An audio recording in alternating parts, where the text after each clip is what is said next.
Hello and welcome to a video with me, Raindell. The NieR collaboration was announced this morning, so we'll be getting 2B and 9S as new units in War of the Vision Wednesday. So today we're going to break down what those units can do to see whether they are worth building in the case of 9S, who's a free unit, and then pulling for in the case of 2B. Also, after recording, I realized this video was super long. It was like 30 minutes long, so I'll be splitting it into two parts and releasing them separately because I think that'll be a bit easier for you guys to digest. So, without further ado, let's dive in, and we'll begin with 9S. I feel like since he's a handout unit, you kind of need to consider him first because you don't have to spend anything for pulling him and you're guaranteed that you'll actually get him. So, 9S is I'll call him a support type unit. He is rather tanky. He deals pretty decent damage.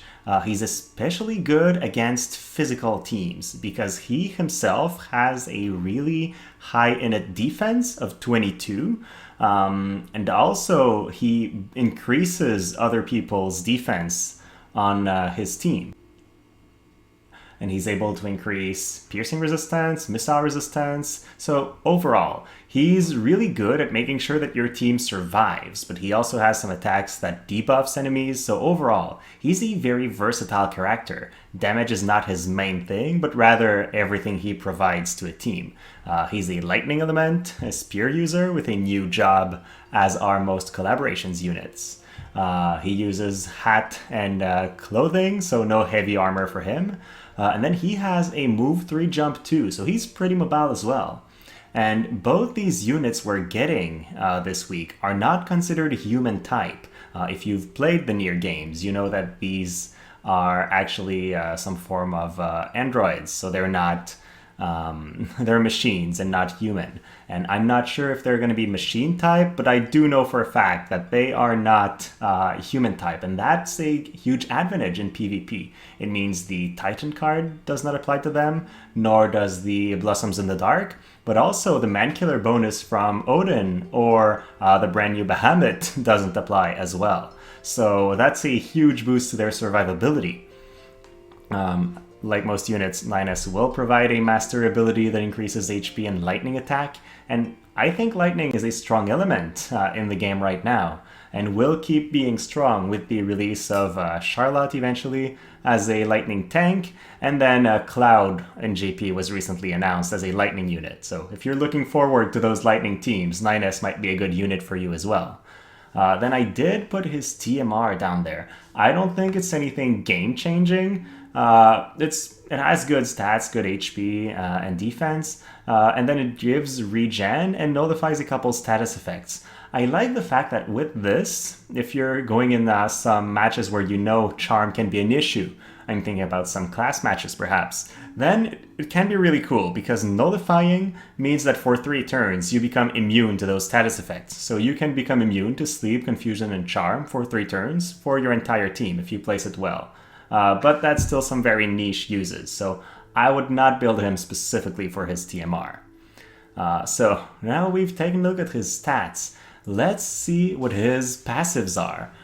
The first one is an upgrade to one of his skills, so when we'll cover his skills, we'll talk about that. Then from Nightblade, he has access to attack and accuracy up, and that's pretty good because, with 2B coming on the other side, we're going to have a brand new evasion unit that's coming. And so we might see some more evade teams. Although as long as Yuna is out there and Sakura, I'm not sure how prevalent evasion will become. But still, accuracy, never a bad stat. Then he has the equivalent of Thief Lore, so move up, AG up, which can put him to move 4 jump 2, so very mobile again.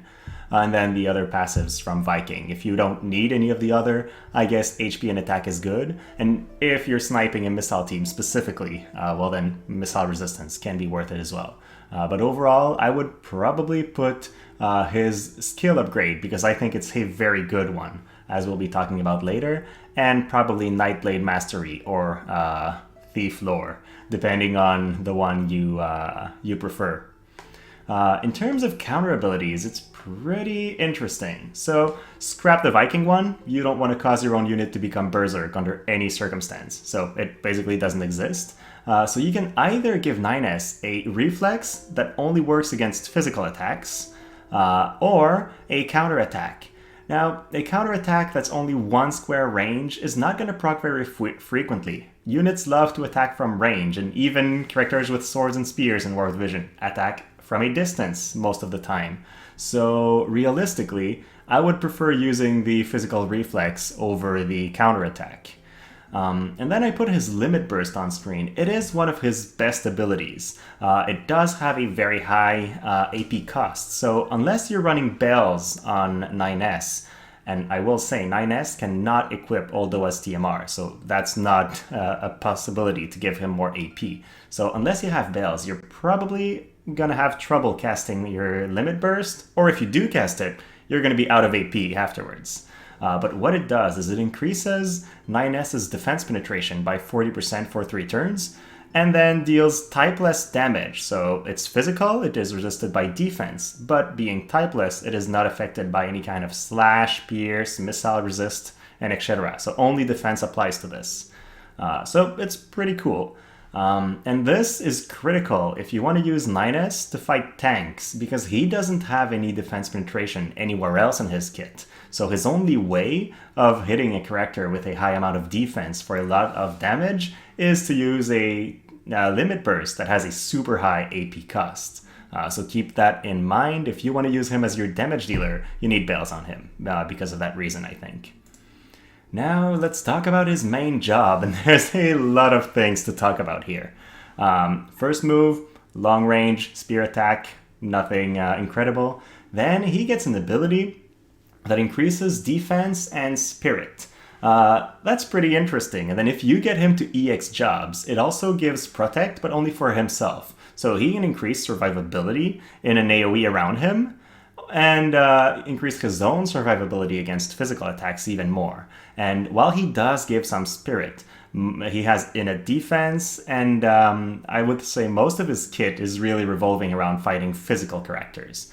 He also has a 10% weakness to magic, so you don't necessarily want to use him against mages. But still, that's a very good move that will increase everybody's survivability, so never a bad thing to have. Then he has a Spear Attack, which is an AoE damage ability, which also cancels ability activation. What that means is if a character is currently in the process of casting a spell, or charging an ability, even if it's a ranger ability, that, for example, Mega Charge. Well, if you get hit by that while you're casting, your cast gets interrupted. So you basically lose whatever action was going to happen. So that's not necessarily going to be useful in all fights, but it's a nice tool to have, especially since this is instant. So you can, if you see an enemy that's casting, especially in manual play, you can use it specifically to stop people. Then if you get him to EX jobs again, it's also going to decrease agility. And I think this is an important one because otherwise the cancel ability activation has a chance not to really give you anything. But being able to decrease agility by 1/5 for in an AoE is pretty important. You're going to make possibly several enemy team members slower with one single attack. So pretty good. Then he has a TP ability that is going to increase attack and accuracy in a wide AoE for allies. So that's pretty cool. So around himself, he can increase survivability. And then at range, he can increase accuracy and attack. And if you also add that to the Nightblade Mastery, which gave him some accuracy as well, he can actually get over 50 accuracy up, which, while it won't guarantee hits on evasion units, is still a good way for him to be able to fight them. So that's pretty good. And also it increases other characters in your team's accuracy. So that makes him much more of a versatile support for attackers. His final move, and that's the one that's increased by one of his passives. So if you remember, his first passive would increase an ability, well, that's the one. So it's a typeless attack, same as his Limit Burst, so it's only affected by defense, which deals pretty high damage. at a long range and then an even longer range. That's actually pretty ridiculous if you get the passive ability. So you'll deal intense damage, then decrease attack and magic for 3 turns, which isn't bad, and then have a 25% chance to inflict stun. Now, I do want to say, decreasing attack and magic by 43% does not mean that you take the, say, 1000 magic that Yuna has, and then suddenly she only has 570 left. It will decrease by her magic by 43% of whatever the enemy's base magic is. So before equipment, vision card, esper, and etc. So it's not that huge a deal. You're not cutting the enemy's stats by half. I do want to, however, say that in PvE stages, more often than not, monsters, their total stats are their base stats. So against these, it actually decreases their offense quite a lot. Okay, and then if you build 9S, I really recommend you get him to 115, because I think his abilities, upgrades mainly, are very, very good. We just went over those. And also he gets some more defense and a lot of his offense from his EX job. I don't know if you need to get him all the way to 120 for those final 200 shards, because that last ability doesn't seem like it's incredible to me.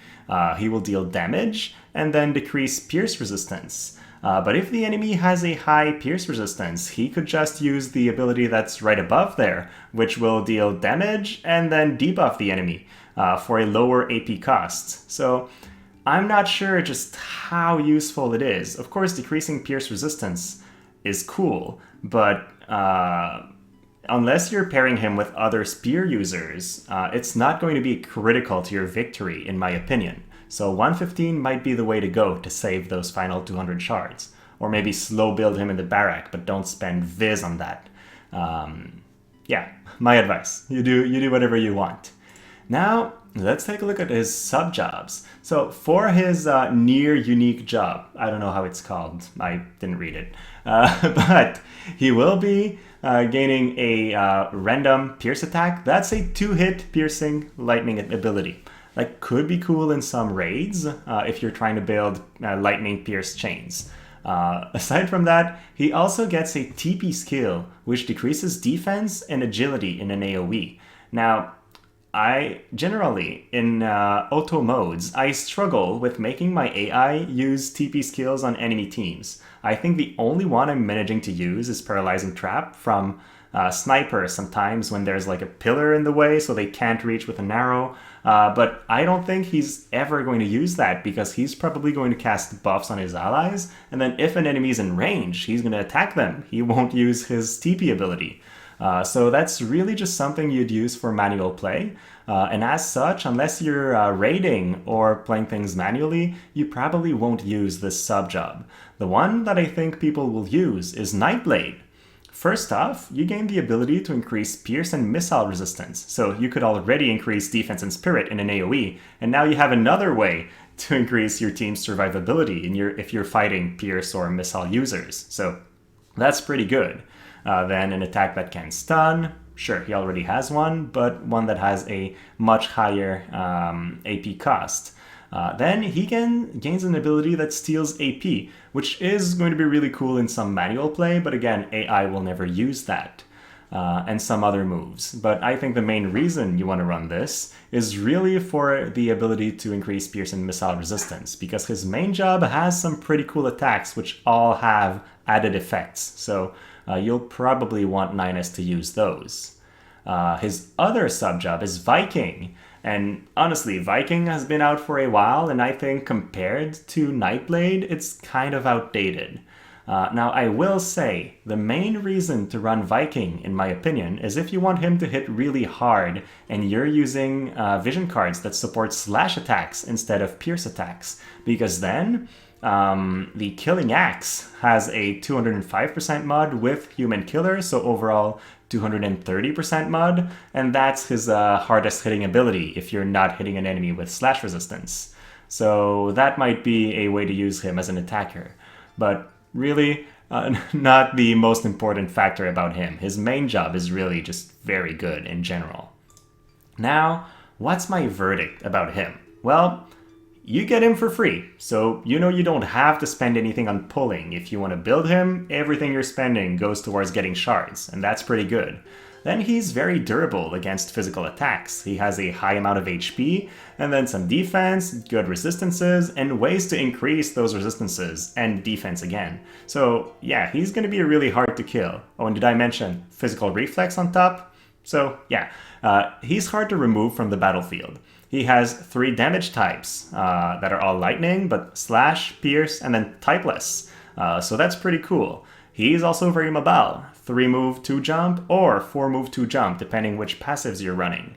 And then, as we've seen, he can buff his whole team, he can debuff enemies, and deal damage pretty well. So he's a very versatile unit.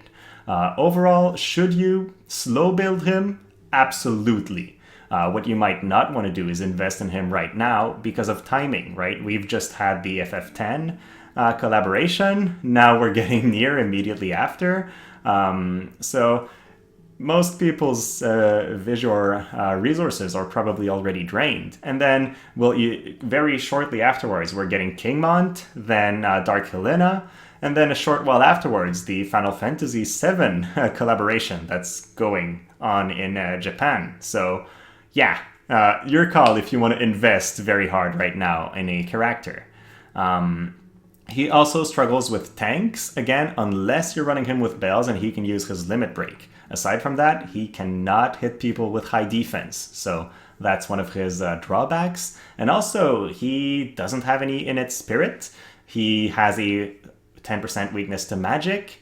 So if you're fighting mages, you're going to have some issues. The only thing he can do against mages is really increase spirit in an AoE, which is good, but it's not game-changing.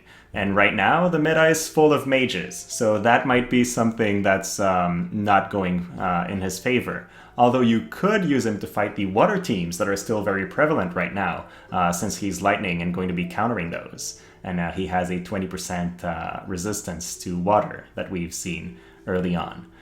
So yeah, should you build him? I very much think so. At the very least, slow build him, and then if you want to use him in the short term, yeah, he's also going to have a lot of value, I think. Okay, so we'll be stopping here with the NieR review. If you guys enjoyed it and want to know more about WOTV, please watch the other part. I'm splitting them because it's too long. But if you've enjoyed this one, please like and subscribe. It will make it more likely that you see my videos in the future. And then thank you so much for your time and have a great rest of your day.